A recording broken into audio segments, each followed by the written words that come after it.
علی بھائی اگلا سوال ہے، میرے بھائی کی شادی کی ڈیٹ بالکل قریب آ چکی ہے، لیکن وہ عجیب و غریب وسوسے کا شکار ہو چکا ہے۔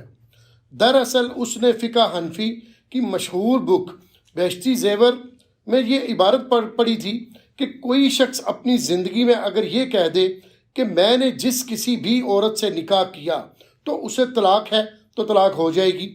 بس اسی دن سے اسے یہ شک لاحق ہو گیا ہے کہ کہیں اس نے بھی ایسا نہ کہہ دیا ہو، اور اسی وجہ سے وہ اپنی شادی سے بھاگ رہا ہے۔ پلیز اس کا کوئی حل بتا دے، شکریہ۔ حل تو اس کا بعد میں بتائیں گے۔ تو میرا خیال ہے کہ علماء ٹھیک ہی کہتے ہیں کہ کتابیں ڈائریکٹ نہیں پڑھنی چاہیے۔ بزرگوں کی کتابیں واقعی ڈائریکٹ نہیں پڑھنی چاہیے، اس میں اسی قسم کی اوٹ پٹانگ چیزیں لکھی ہوئی ہوں گی۔ اگر انہوں نے کتاب و سنت ڈائریکٹ پڑھا ہوتا نا تو کبھی اس میں اس قسم کی بات ان کو نہ ملتی۔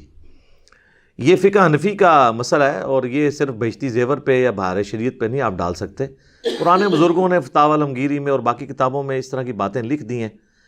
ایک کیس کو فرض کیا ہے کہ اگر کوئی شخص اپنی زندگی میں یہ جملہ بول دے کہ میں قسم کھاتا ہوں قسمیہ طور پہ کہ جس سے بھی شادی کروں گا اور جیسے ہی شادی کروں تو اسے طلاق واقع ہو جائے، تو ظاہر ہے اسے پھر طلاق واقع ہو جائے گی۔ بات تو ٹھیک ہے، لیکن یہ کسی کے دماغ میں تو جو بیچارہ شادی کرنے کے چکر میں ہوتا ہے وہ طلاق تو نہیں سال لیے پھر رہا ہوتا۔ کبھی کسی نے شادی اس نیت سے نہیں کی ہے کہ اس کی شادی ہوتے ہی طلاق ہو جائے۔ اس قسم کے فرضی مسائل لکھ کے لوگوں کو الجھا دیتے ہیں، اور پھر لوگ ہم سے مسائل پوچھتے ہیں۔ تو ہم یہی کہیں گے کہ آپ بزرگوں کی کتابوں سے توبہ کریں اور قرآن و سنت کی طرف آئیں۔ قرآن و سنت میں آپ کو اس قسم کی کوئی چیز نہیں ملے گی کہ جہاں پہ آپ کو فرضی کیسز بتائے جائیں، بل آپ کے اس اسپیسیفک کیس کو آپ قسم کی کیٹیگری میں زیادہ سے زیادہ فال کروا سکتے ہیں، حالانکہ انہوں نے قسم نہیں کھائی تھی۔ اگر یہ انہوں نے کہیں پہ یہ بات کہہ بھی دی ہے تو اپنی بات واپس لے لیں کہ جی میں اس بات سے پیچھے ہٹتا ہوں، اس کا کوئی کفارہ بھی نہیں ہوگا۔ ہاں اگر انہوں نے قسم کھائی ہے نا، پھر قسم ان کو توڑنی ہوگی اور اس کا کفارہ ادا کرنا ہوگا، جو سورۃ المائدہ کی آیت نمبر 89 کے اندر اللہ تعالیٰ نے قسم کا کفارہ بتایا کہ اگر کوئی شخص قسم کھا لے تو وہ قسم کو کیسے توڑے گا۔ اور اس میں بھی اللہ تعالیٰ نے فرمایا کہ اللہ تعالیٰ تمہاری جو لغو قسم کی قسمیں ہیں نا، جیسے عربیوں میں عام عادت ہے وہ بولتے ہوئے کہہ دیتے ہیں واللہ باللہ تاللہ، لیکن یہ وہ انٹینشنلی قسم نہیں کھا رہے ہوتے، یہ ان کی عام ایک تکیہ کلام ہوتا ہے۔ وہ ہم بھی اگر کہہ دیں نا اللہ کی قسم انٹینشنلی نہیں صرف بولتے ہوئے تو اس کا بھی کفارہ نہیں ہوتا۔ ہاں پوری انٹینشن کے ساتھ کھائیں نا تو وہ اللہ تعالیٰ نے سورہ المائدہ کی آیت نمبر 89 میں فرمایا لا یؤاخذکم اللہ باللغو فی ایمانکم، اللہ تعالیٰ تمہاری گرفت نہیں کرے گا ان لغو قسموں کے اوپر جو تم اپنی گفتگو میں بول دیتے ہو، وَلَٰكِن يُؤَاخِذُكُم بِمَا عَقَّدتُّمُ الْأَيْمَانَ، بلکہ اللہ تعالیٰ گرفت کرے گا ان قسموں کے بارے میں جو تم پورے وثوق کے ساتھ کھاتے ہو۔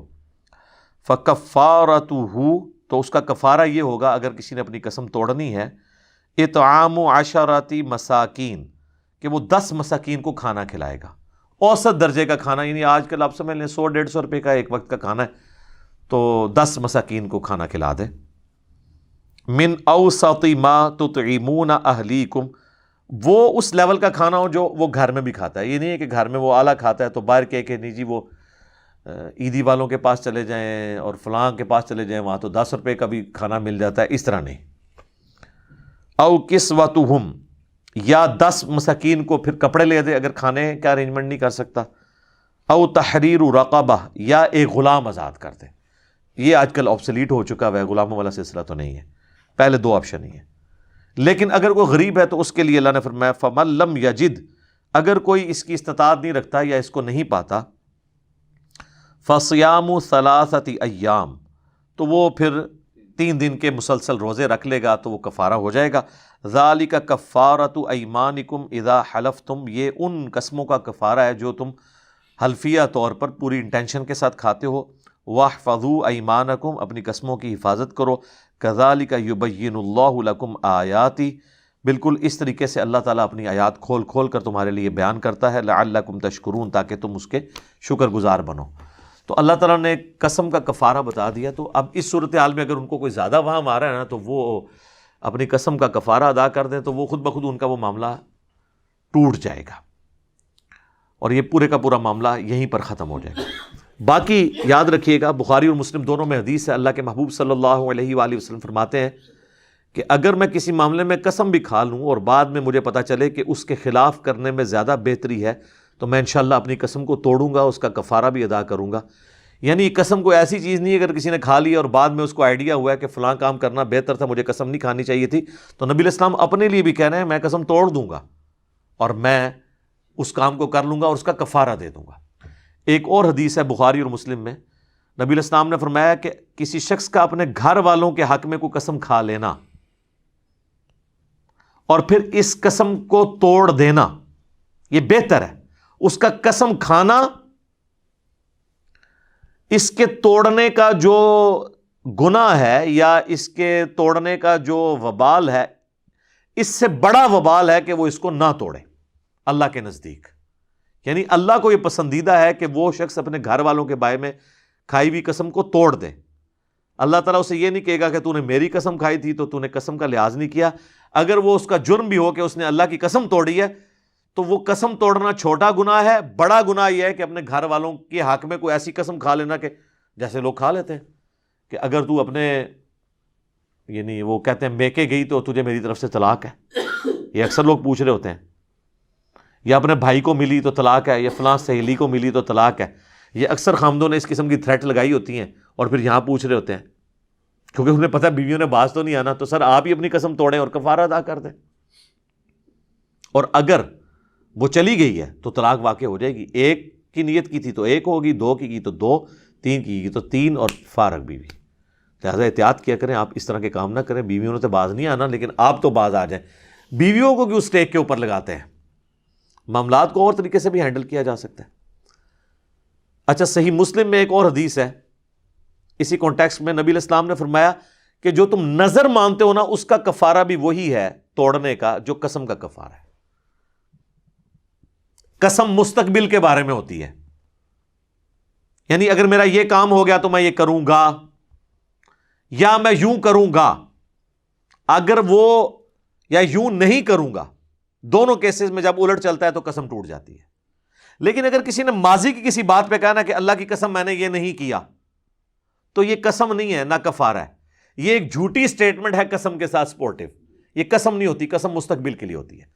اور نظر بھی یہ ہے کہ میرا فلاں کام ہوا تو میں یہ کروں گا، اور پھر وہ یہ نہ کر سکے یا نہ کرے تو وہ ٹوٹ گئی، اور مسلم شریف کے الفاظ ہیں اس کا کفارہ وہی ہے جو قسم کا کفارہ قرآن کی سورۃ المائدہ کی آیت نمبر 89 میں آیا ہے۔ بلکہ بخاری مسلم میں ایک اور حدیث ہے، نبی علیہ السلام نے فرمایا کہ نظر ماننے سے، منت ماننے سے، نظر و منت یہ دونوں انٹرچینجبل ورڈ استعمال ہوتے ہیں، تقدیر نہیں ٹلتی، البتہ کنجوس کا مال نکل جاتا ہے۔ تو تقدیر اس چیزوں سے نہیں ٹلتی ہے۔ تقدیر میں لکھی ہوئی چیزیں جو اللہ تعالیٰ نے تقدیر میں پہلے ہی ڈیسائیڈ کیا ہے کہ دعا کی برکت سے ٹال دوں گا، دعا کی برکت سے بھی صرف وہی تقدیر بدلتی ہے، ہر طرح کی تقدیر نہیں بدلتی۔ اور صدقہ دینے سے بھی صرف وہی تقدیر میں آئی ہوئی تکلیف ٹلتی ہیں جو تقدیر میں لکھا ہوتا ہے کہ اگر صدقہ دیا تو میں ٹال دوں گا۔ وہ تکلیف جو آنے والی ہے اس اعتبار سے کہ اللہ نے اس کو ڈیسٹنی مقرر کیا ہے، وہ صدقے سے بھی نہیں ٹلتی، نہ دعا سے ٹلتی ہے۔ یہ بھی یعنی تقدیر کی بھی لکھی ہوئی تقدیر کے بھی دو قسم کی اقسام ہے۔ خیر یہ الگ سے ٹاپک ہے۔ بہرحال نظر کا کفارہ یعنی منت کا اور قسم کا کفارہ یہ سیم ہی ہے کہ آپ نے 10 مساکین کو کھانا کھلانا ہے یا ان کو کپڑے لے کے دینے ہیں، اور جب غلام والا سسٹم تھا تو غلام آزاد کرنا ہے، اور اگر کوئی اس پر استطاعت نہ رکھے تو وہ روزے رکھے گا۔ ڈائریکٹ روزے رکھنے سے کفارہ ادا نہیں ہوگا۔ اس حوالے سے ایک اور حدیث ہے، بخاری اور مسلم دونوں میں حدیث موجود ہے، نبی علیہ السلام نے فرمایا کہ اللہ کی نافرمانی میں جو کوئی شخص قسم کھاتا ہے تو اس کو پورا نہ کرے، اور نہ کوئی ایسی قسم پوری کرے کہ جو اس کے بس میں نہیں ہے۔ اب ایسی قسم بھی ہو سکتی ہے جو آپ کے بس میں نہ ہو۔ مثلا ایک شخص کہتا ہے میرا یہ کام ہو گیا، منت کے طور پہ وہ کہہ لے یا قسم کے طور پر میں روزانہ 1000 نفل پڑھوں گا۔ اب یہ کون پڑھ سکتا ہے؟ مشکل کام ہے۔ اچھا، بعض لوگوں نے یہ بھی قسم کھائی ہوتی ہے میں 100 گھروں سے مانگ کے نا اللہ کی راہ میں نیاز کروں گا، یعنی قسم تو منت تو منی ہے، مصیبت لوگوں نے پاتی ہے۔ اور بعض تو بالکل معصیت والی قسمیں ہوتی ہیں، یعنی میرا اگر بیٹا ہوا تو میں اس کی اتنی لمبی چٹیاں رکھوں گا اور اتنے سال کے بعد فلاں مزار پہ جا کے کاٹوں گا. تو یہ ساری جو اس قسم کی قسمیں ہیں یہ معصیت والی ہیں، گناہ والی ہیں، ان کو بھی آپ نے پورا نہیں کرنا. وہ بھی حدیث سنن نبی داؤد کے اندر موجود ہے، جامع ترمذی کے اندر موجود ہے، سنن نبی داؤد کے اندر بھی، کہ نبی علیہ السلام نے فرمایا جو اللہ کی نافرمانی میں تم نے قسمیں کھائی ہوئی ہیں نا، تو ان کا کفارہ ادا کرو، اس قسم کو پورا نہ کرو. کفارہ بہرحال پھر بھی دینا ہوگا، کیونکہ آپ نے غلط کام کی، وہ سزا تو آپ کو ملنی چاہیے نا، کفارہ تو آپ کو ملے گا. اور اس میں ایک اور بڑی مشہور حدیث ہے جو ابو داؤد کے اندر ہے. ایک صحابی نے منت مانی تھی کہ میں مقام بوانا کے اوپر اونٹ قربان کروں گا. ایک روایت میں آتا ہے 100 اونٹ.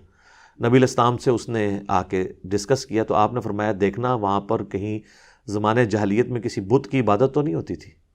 ہائے ہائے ہائے، امام الموحدین صلی اللہ علیہ وآلہ وسلم.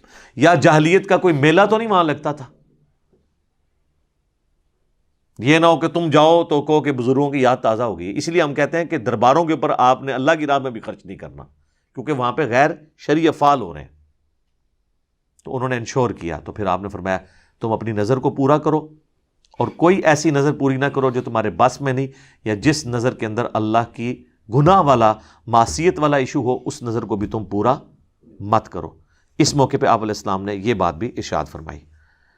تو قسم کا بال کفارہ دینا پڑے گا. جس نے معصیت والی قسم کھائی ہے نا وہ اس کو قسم والا معاملہ ہوگا. باقی یہ جو کچھ انہوں نے کیا تو اگر ان کو زیادہ وام آ رہا ہے تو ایک قسم کا کفارہ دیں اور شادی کریں جناب، اپنے لیے بھی آسانی کریں، اپنے گھر والوں کو بھی اس عذاب سے باہر نکالیں، اور آندہ کے لیے بھی آپ نیت کریں کہ آپ نے کتاب و سنت میں جو چیزیں آئی ہیں وہ پڑھا کریں، بابوں کی کتابوں کو چھوڑ دیں. ٹھیک ہوگا جی؟ جزاکم اللہ خیر.